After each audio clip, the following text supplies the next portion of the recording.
দর্শক, বিশ্বকাপ নিয়ে চর্চার নিয়মিত আয়োজনে আপনাদের সবাইকে স্বাগত জানাচ্ছি। আজ রাতে মাঠে নামছে বিশ্বকাপের অন্যতম ফেভারিট স্পেন, প্রতিপক্ষ কেপ ভার্দে। ম্যাচটি শুরু হবে রাত 10টায়। এদিকে রাত 1টায় আরেকটি দারুণ ম্যাচে মুখোমুখি হবে মোহাম্মদ সালার ইজিপ্ট এবং কেভিন ডি ব্রুইনার বেলজিয়াম। তবে আমরা প্রথমে কথা বলবো ফেভারিট স্পেনকে নিয়ে। আমাদের সঙ্গে আছেন রাজ শুভনারায়ণ চৌধুরী। শুভ, স্পেন মাঠে নামছে, বিশ্বকাপের অন্যতম ফেভারিট। যে প্রশ্নটা উঠছিল যে প্রথম ম্যাচ থেকে স্পেন লামিন ইয়ামালকে পাবে কিনা। লামিন ইয়ামালকে আমরা এখানেই দেখতে পাচ্ছি। লামিন ইয়ামাল যেটা হচ্ছে, উনি তো অনেকদিন ধরে ইনজুর্ড, বার্সেলোনার সিজনের শেষ অংশটুকু খেলতে পারেননি। Spain coach Luis de la Fuente গতকাল সংবাদ সম্মেলনে বলেছেন যে ইয়ামাল এই ম্যাচে খেলার মতো খেলবেন, কিন্তু পুরোপুরি খেলার মতো ফিট তিনি নন। তাকে তিনি বেঞ্চেই রাখবেন এবং চেঞ্জে নামবেন, বেঞ্চ থেকে নামবেন পরে। ইয়ামাল এবং আরেকজন যে নিকো উইলিয়ামস, দুইজনই কিন্তু গত বৃহস্পতিবারই ট্রেনিংয়ে ফিরেছেন। আমরা স্পেনের অ্যানালাইসিসে সবসময় এটা বলি যে ইয়ামাল এবং নিকো উইলিয়ামস হচ্ছেন তাদের সবচেয়ে বড় দুইটা অস্ত্র যদি আমরা বলি। তো দুইজনই ট্রেনিংয়ে ফিরেছেন, দলীয় ট্রেনিং যেটা সেটাতে ফিরেছেন গত বৃহস্পতিবার। কিন্তু দুইজনই আপনার এখনও একেবারে শুরুর একাদশে নামার মতো ফিট নন বলে দে লা ফুয়েন্তে গতকাল জানিয়ে দিয়েছে। আচ্ছা, আমরা যেটা করি এই অনুষ্ঠানে, আমরা চলে যাই স্পেনের একাদশ কেমন হবে। আপনি যদি এটা বোর্ডে একটু মার্ক করে দেখান। আসেন। আমরা যেটা শুরুতেই বললাম যে নিকো উইলিয়ামস এবং লামিন ইয়ামাল আজকে একাদশে থাকবে না, তো আমরা তাদেরকে বাদ দিয়ে আমরা একাদশ চিন্তা করি। তবে স্পেনের একাদশ নর্মালি আমরা কিন্তু ওই দুজনকে ধরেই করি। স্পেনের হয়তো পরের ম্যাচ থেকে বা থার্ড ম্যাচ থেকে হয়তো, যেটা আমার ধারণা যে দে লা ফুয়েন্তে হয়তো তাদেরকে আজকে কেপ ভার্দে অবভিয়াসলি তাদের জন্য অত বড় ঠিক ম্যাচ না, তো আজকে ডেফিনেটলি হয়তো তাদেরকে হয়তো 15 মিনিট বা 20 মিনিট এরকম কিছুক্ষণ খেলাতে পারেন, পরের ম্যাচে হয়তো আরও কিছুক্ষণ, তারপর থেকে হয়তো শুরু থেকে খেলবেন। তো দুজনকে বাদ দিয়ে যদি আমরা একাদশে তিন জায়গায়, বাকি একাদশ কিন্তু আপনার যেটা সাধারণত আমরা ধারণা করি সেরকমই থাকবে বলা যায়। আচ্ছা, গোলপোস্টে আমরা যেটা স্পেনের অ্যানালাইসিস সবসময় বলি, গোলপোস্টে কিন্তু স্পেনের কিন্তু 3জন গোলকিপার আছেন, তাদের যে কাউকে যে কোনো সময় দে লা ফুয়েন্তে যে কোনো ম্যাচে চাইলেই নামিয়ে দিতে পারেন। বার্সেলোনার হুয়ান গার্সিয়া আছেন, আর্সেনালের হয়ে লিগ জিতেছেন এবার যে গোলকিপার দাভিদ রায়া তিনি আছেন। কিন্তু লুইস দে লা ফুয়েন্তে ভরসা রাখেন হচ্ছে উনাই সিমনের উপর, যিনি কিন্তু দে লা ফুয়েন্তে দায়িত্ব নেওয়ার পর থেকে সবসময় উনাই সিমনকে খেলিয়েছেন এবং ধরে নেওয়া হচ্ছে যে হয়তো উনাই সিমনই পুরো বিশ্বকাপে, যদি কোনো ব্লান্ডার না করেন বা কোনো ঝামেলা না হয়, উনাই সিমন পুরো বিশ্বকাপেই হয়তো স্পেনের নাম্বার 1 হতে যাচ্ছেন। রাইট ব্যাকে পেদ্রো পোরোকে নিয়ে কোনো অ্যাকচুয়ালি পেদ্রো পোরোই স্পেনের বলতে গেলে অটোমেটিক চয়েস। ঠিক একই জিনিস লেফট ব্যাকে কুকুরেয়ার ক্ষেত্রেও। এবং আজকের ম্যাচে কিন্তু এই দুইজনের পারফরমেন্সের উপর অনেক কিছু ডিপেন্ড করবে, এটা আমরা পরে আসছি। যেহেতু ইয়ামাল এবং নিকো উইলিয়ামস নেই, সেক্ষেত্রে এই দুজনের উপর অনেক কিছু ডিপেন্ড করবে, সেটা আমরা পরে আসছি। আমরা আগে একাদশটা দেখে নিই। ডিফেন্স সেন্টার ব্যাক পার্টনারশিপে পাও কুবার্সি এবং আইমেরিক লাপোর্তে। আচ্ছা, মিডফিল্ডেও আমরা স্পেনের মিডফিল্ড অ্যাজ ইউজুয়াল যেটা আমরা দেখি সেটাই থাকতে যাচ্ছে। ডিফেন্সিভ মিডফিল্ডে রদ্রি, এখানে প্লেমেকার হিসেবে ডিপ্লাইং প্লেমেকার হিসেবে পেদ্রি, আর তাদের সঙ্গে থাকবেন ফাবিয়ান রুইজ। ফাবিয়ান রুইজের এখানে নাইবা এটা কিন্তু একটা স্পেনের যে মিডফিল্ডার দারুণ একটা কম্বিনেশন। রদ্রি হচ্ছেন আপনি ডেস্ট্রয়ার বলতে পারেন, আবার ঠিক এখান থেকে অ্যাটাক শুরু করার প্রথম যেই লোকটা সেটাও বলতে পারেন রদ্রি। পেদ্রি হচ্ছেন তাদের স্পেনের মিডফিল্ডের জন্য সবচেয়ে ইম্পর্টেন্ট প্লেয়ার যদি আমি বলি পেদ্রি, কারণ তার এখান থেকে হচ্ছে যে আমরা যে লাইন ব্রেকিং পাস বলি বা প্রতিপক্ষের ডিফেন্স ভাঙা যে পাসটা বলি সেটা যায় মূলত পেদ্রির কাছ থেকে। আর ফাবিয়ান রুইস, এখানে প্রোফাইলের কম্বিনেশনটা আপনি যদি দেখেন দারুণ কম্বিনেশন। এই দুজনের সঙ্গে ফাবিয়ান রুইস হচ্ছেন দ্য রানার, আমরা যদি বলি যে থার্ড ম্যান রানিং বলুন, অপোনেন্টকে প্রেস করা বলুন, এই কাজগুলো ফাবিয়ান রুইস, মানে উনি এদিক মানে মোট কথা এই জোনটাকে উনি কাভার করবেন। আর এরপর আসছি আমরা যদি অ্যাটাকটা চিন্তা করি, অ্যাটাকে ফরওয়ার্ড লাইনে আপনার যেহেতু ইয়ামাল এবং নিকো উইলিয়ামস নেই, সেখানে কারা খেলবেন সেটা আমরা পরে আসছি। ফরওয়ার্ড যিনি ওয়ারসাবাল তিনি থাকছেন, এটা নিয়ে কোনো অ্যাকচুয়ালি কোশ্চেনের কিছু নাই আর কি, বা ডাউটের কিছু নাই। তাহলে বড় কোশ্চেন হয়ে যাচ্ছে তাহলে এই দুইটা জায়গায় কে খেলবেন, ইয়ামাল এবং ইয়ের ক্ষেত্রে। ইয়ামালের জায়গাটাতে আপনার বার্সেলোনার ফেরান তোরেস হয়তো খেলবেন, আর ওইদিকে নিকো উইলিয়ামসের জায়গাটাতে এখানে একটা স্পেনের হাতে আরেকটা ভালো অপশন ছিল ভিক্টর মুনিওজ, যিনি ওসাসুনায় খেলেন এবং এই মৌসুমে অসাধারণ খেলেছেন। রিয়াল মাদ্রিদ একাডেমি থেকে উঠে আসা প্লেয়ার, ওসাসুনায় খেলেছেন, কিন্তু তিনিও ইনজুর্ড। ধারণা করা ছিল যে নিকো উইলিয়ামস যদি খেলতে না পারেন হয়তো ভিক্টর মুনিওজকে খেলানো যাবে, কিন্তু তিনিও এই মুহূর্তে ইনজুর্ড। তার ক্ষেত্রে বলা হচ্ছে তিনি হয়তো এই ম্যাচে বেঞ্চে থাকতে পারেন, ইভেন বেঞ্চেও নাও থাকতে পারেন।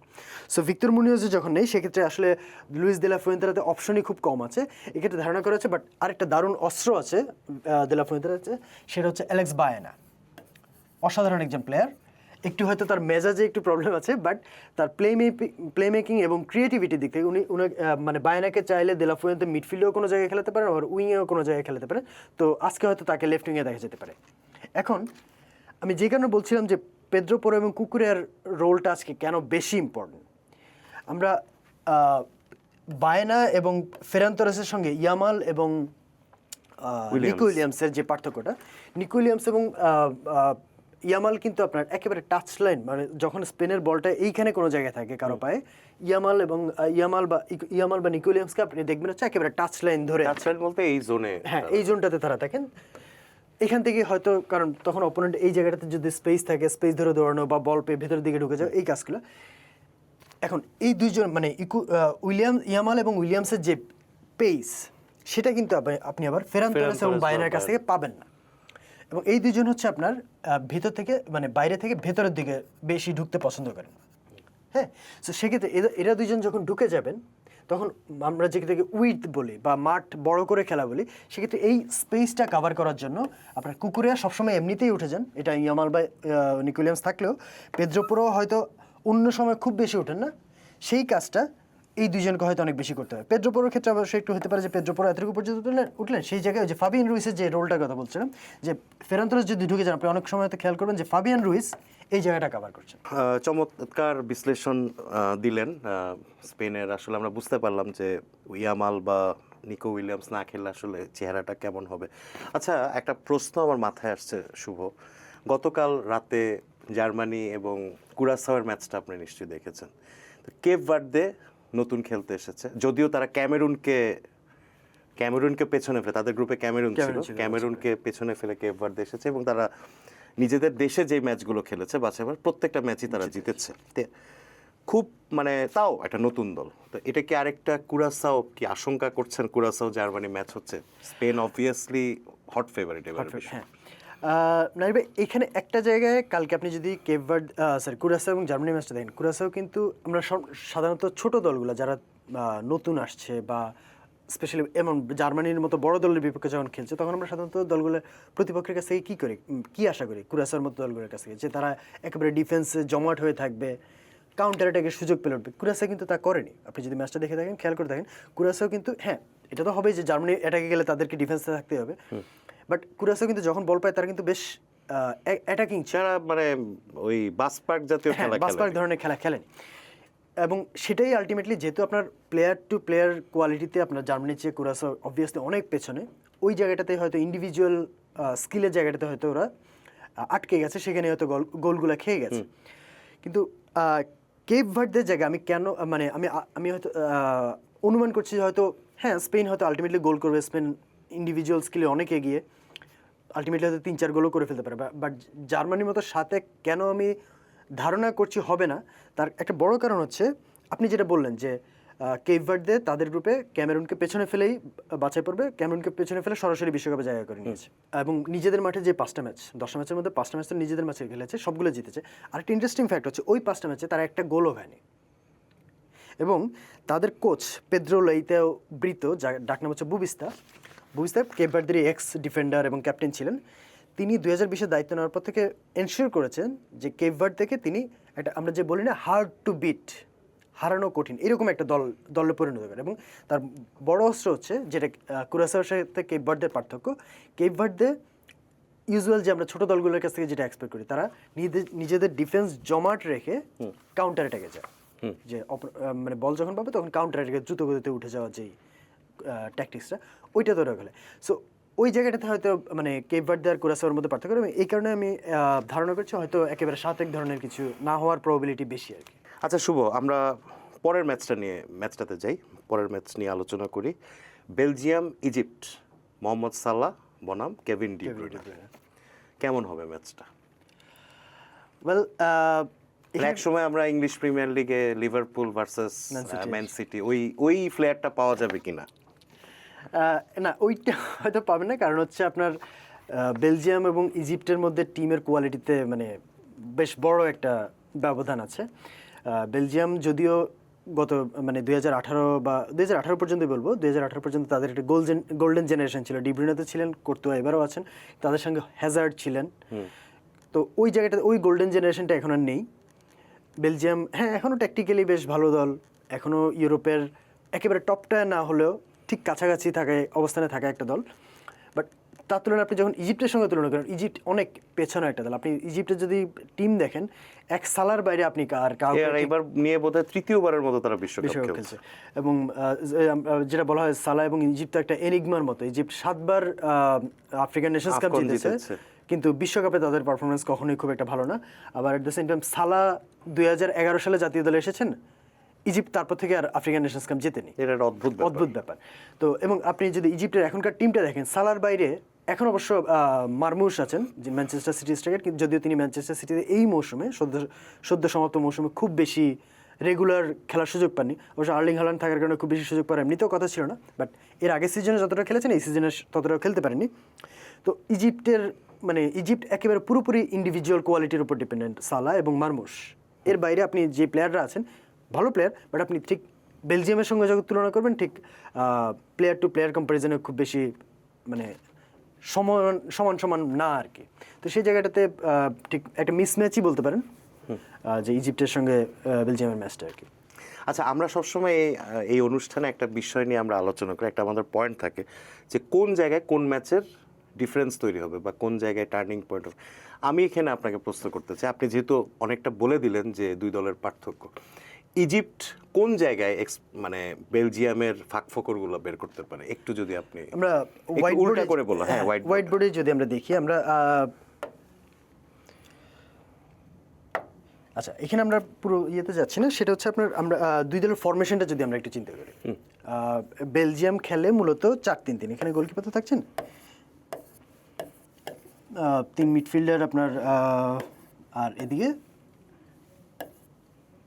3 ফরওয়ার্ড। কখনো কখনো সেটা 4-3-3 জায়গায় 4-2-3-1 হতে পারে। আপনার হয়তো ডি ব্রুইনেকে নাম্বার 10-এ রেখে ইয়েতে ইজিপ্ট খেলে 4-2-3-1, হ্যাঁ 4-2-3-1। এখানে হচ্ছে ওমর মারমুশ, এখানে হচ্ছেন সালা। আর ডি ব্রুইনে যদি 4-3-3-এ খেলে সেখানে হয়তো এখানে থাকবেন, আর 4-2-3-1-এ খেলে এখানে একজন এখানে চলে আসবেন, ডি ব্রুইনে এখানে থাকবেন, এই তো। তো আমরা এতক্ষণ যে নামগুলো নিয়ে কথা বলছিলাম, আমরা যদি দেখি যে বড় মানে কি ফ্যাক্টরও এই নামগুলোই, বা এই নামগুলো যে পজিশনে খেলেন সেই পজিশনটাই।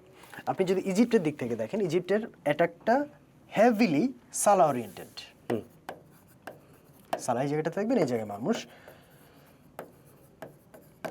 হেভিলি সালা ওরিয়েন্টেড। এবং তাদের যেহেতু সালার পেস, মারমুশেরও পেস ভালো, তারা যেটা করে, তারা ওই যে ডিফেন্সটাকে সলিডিফাই করে, ডিফেন্সটাকে জমাট রেখে তারা কাউন্টার অ্যাটাকে খেলে। কাউন্টার অ্যাটাকে বল পেলেই আপনি দেখবেন যে সালা বা মারমুশের দিকে তাদের গতিটা ব্যবহার করে, লম্বা একটা পাসে এই দুইজনের গতিটা ইউজ করবে। সো যেহেতু সালার থ্রুতে অ্যাটাকটা বেশি হবে, সেক্ষেত্রে আপনার এখানে যে বেলজিয়ামের যে লেফট ব্যাক, তার কে খেলবেন, সেটা হতে পারে ডি কুইপার, হতে পারে আর্থুর থিয়েট, যেই খেলেন তার সঙ্গে সালার ব্যাটেলটা দেখার মতো। এবং শুধু এখানে একে দিলেই হবে না, এখানে বেলজিয়ামের ডিফেন্সিভ মিডফিল্ডে থাকতে পারেন হচ্ছে ওনানা। সালা যদি কাউন্টার অ্যাটাকে ওঠেন, সেক্ষেত্রে থিয়েট বা ডি কুইপার যিনি খেলেন লেফট ব্যাকে, তার পাশাপাশি ওনানার দায়িত্ব হবে এই জায়গাটাতে কাভার দেওয়া। এই দুইজন সালাকে কতটা কি বলতে পারে নালিফাই করতে পারছেন, কতটা আটকে রাখতে পারছেন, তার উপর ডিপেন্ড করবে ইজিপ্ট কি অ্যাটাকে কতটুকু ভালো করতে পারবে, বেলজিয়াম কি গোল খাওয়ার রিস্ক থাকে না সেটা। আর বেলজিয়ামের দিক থেকে যদি দেখেন, আমরা অলরেডি কেভিন ডি ব্রুইনের কথা বলছি, বেলজিয়ামে আমরা অলরেডি গোল্ডেন জেনারেশন কথা বললাম, তখন হ্যাজার্ড ছিল। হ্যাজার্ড থাকার কারণে ডি ব্রুইনের উপর প্রেশারটা একটু কম ছিল, কারণ তখন হ্যাজার্ডকে নিয়ে অপোনেন্টকে বেশি চিন্তা করতে হতো, ডি ব্রুইনে তার কাজটা করে যেতে পারতেন। কিন্তু এখন যখন হ্যাজার্ড নেই এবং অন্য কেউ ঠিক ক্রিয়েটিভ পাস যে মিডফিল্ড থেকে creativity ক্রিয়েটিভিটি নাই। সাপ্লাই করার মতো আর কেউ নেই। পুরো দায়িত্বটা পড়ছে হচ্ছে ডি ব্রুইনার উপর। এখন ডি ব্রুইনা কতটুকু সেটা করতে পারবে সেটা একদিকে ডিপেন্ড করবে হচ্ছে বেলজিয়ামের উইঙ্গার বা স্ট্রাইকার বা অন্য যারা আছেন তাদের দৌড়ের উপর, কারণ তারা তো ডি ব্রুইনা পাসটা দিলে তারাও তো দৌড়ে জায়গা মতো যেতে হবে সেটার উপর। আর ইজিপ্টের দিক থেকে ইজিপ্টের যেই আমরা দুইজন ইয়ের কথা বলছিলাম, দুইজন ডিফেন্সিভ মিডফিল্ডার, এই দুইজন ডি ব্রুইনাকে কতটা ওই যেটা বললাম সালাহকে নালিফাই করতে পারেন। একই জিনিস এই দুজন হচ্ছে ডি ব্রুইনাকে কতটা নালিফাই করতে পারবেন, ডি ব্রুইনার পাসিং লেন কতটা আটকে দিতে পারেন, ডি ব্রুইনার কাছে বল ইভেন ডি ব্রুইনার কাছে বল যাওয়াই কতটা আটকে দিতে পারেন, তার উপর ডিপেন্ড করবে যে ইজিপ্ট বেলজিয়ামকে আটকে দিতে পারেন কিনা। এর পাশাপাশি আরেকটা ফ্যাক্টর হয়ে যাবে, সেটা হচ্ছে ইজিপ্টের left winger Jeremy ডোকু, Manchester city player, এবং এই মুহূর্তে বলা হয় যে ওয়ার্ল্ডের one of the fastest players, যার আবার ড্রিবলিংও বেশ ভালো, জেরেমি ডোকু। তো জেরেমি ডোকুকে আপনি যখন মানে বেলজিয়াম যখন অ্যাটাকে উঠবে এই জায়গাটাতে, জেরেমি ডোকু তখন হয়তো এই জায়গাটাতে থাকবেন, সেক্ষেত্রে ইজিপ্টের রাইট ব্যাক এবং রাইট সেন্টার ব্যাক এই দুইজন জেরেমি ডোকুকে কতটা আটকে রাখতে পারছেন। জেরেমি ডোকু আপনার টাচ লাইন ধরে উঠবেন, হয়তো এখান থেকে ভেতরের দিকে ঢুকবেন, এই জায়গাটাকে এই দুইজন তাকে কতটা আটকে রাখতে পারছেন তার উপর অনেকটাই ডিপেন্ড করবে যে ইজিপ্ট বেলজিয়ামকে আটকাতে পারছেন কিনা। তো এই তিনটা ব্যাটেলই আমার মনে হচ্ছে অনেক বড় ডিফারেন্স মেকার হয়ে যাবে আর কি। ধন্যবাদ শুভ, চমৎকার বিশ্লেষণ শুনলাম। আমরা এখন অপেক্ষা করব, খেলা দেখব আমরা, দেখা যাক বাস্তবে মাঠে কি হয়। দর্শক মণ্ডলী, আমরা প্রতিদিনই ম্যাচের আগে কোনো না কোনো বিশ্লেষণ নিয়ে আপনাদের সামনে হাজির হচ্ছি চর্চায়। আপনারা আমাদের সঙ্গে থাকুন, নিয়মিত চর্চার বিশ্বকাপ সংক্রান্ত অনুষ্ঠানগুলো দেখুন। ধন্যবাদ।